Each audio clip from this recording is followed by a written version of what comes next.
Writing a review. Reviewers used to be paid professionals. Some we loved, some we hated, some we even loved to hate. Nowadays, anyone with a phone can be a reviewer. Reviewers once sought paychecks, now it's likes and comments. To some, a stroking of the ego means more than getting paid.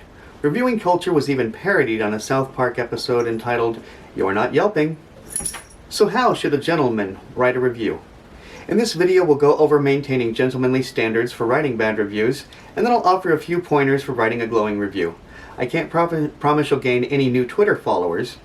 Remember to like, comment, and subscribe if you're digging the new channel. Honestly, I almost never write a bad review. The last bad review I wrote, if you could even call it bad, was for some socks I purchased from Fort Belvedere. They're the online retailer for Gentleman's Gazette, and if you're not familiar with the Gentleman's Gazette YouTube channel, be sure to click the link down below and give them a visit. Now getting back to the socks. 4 of the dozen pair I purchased proved faulty rather quickly, but when I wrote my review I waited for some cool-off time. I normally wait anyway because I like to see if the product is going to stand the test of time. So in my review, I stated clearly and specifically how the socks failed, but I also mentioned how many compliments they get me because of their unique design.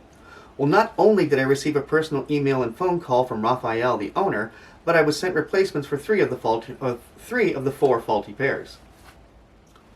Well, I can see my story had no effect on you. You're still going to write the negative review. Okay, just remain true to your own gentlemanly standards and consider the following tips. Number 1. Write it, then rewrite it. When writing your review the first time, use all the profanity and name-calling that you want. Don't hold back. Feel better?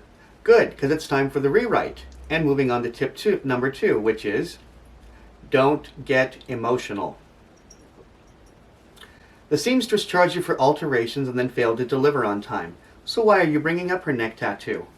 You don't think people in the service industry should have neck tattoos? So what? That's not your issue. Bias comes from passion, not logic. Calling the plumber who incorrectly installed your shower head a hairy and short stupid guy doesn't explain what he did wrong, but it does tell me that you're the sort of person who somehow thinks that personal appearance and professional competency are related. Bearing that in mind, my third tip is keep it relevant. Bumper-to-bumper traffic or bad weather on the way to the barber shop is complaining, not reviewing. These are problems the merchant cannot and should not be expected to solve. Moving right along, number 4 is keep it brief.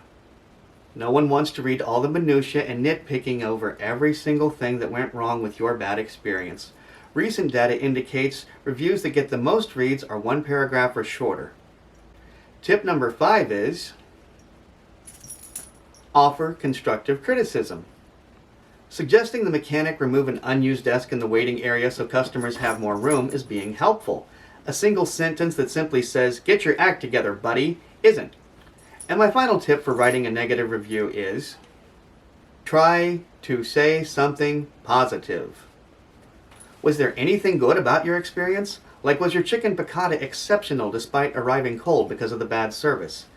If you had an isolated bad incident at a place that you normally go to, maybe you should consider talking to a manager or store owner rather than writing a negative review.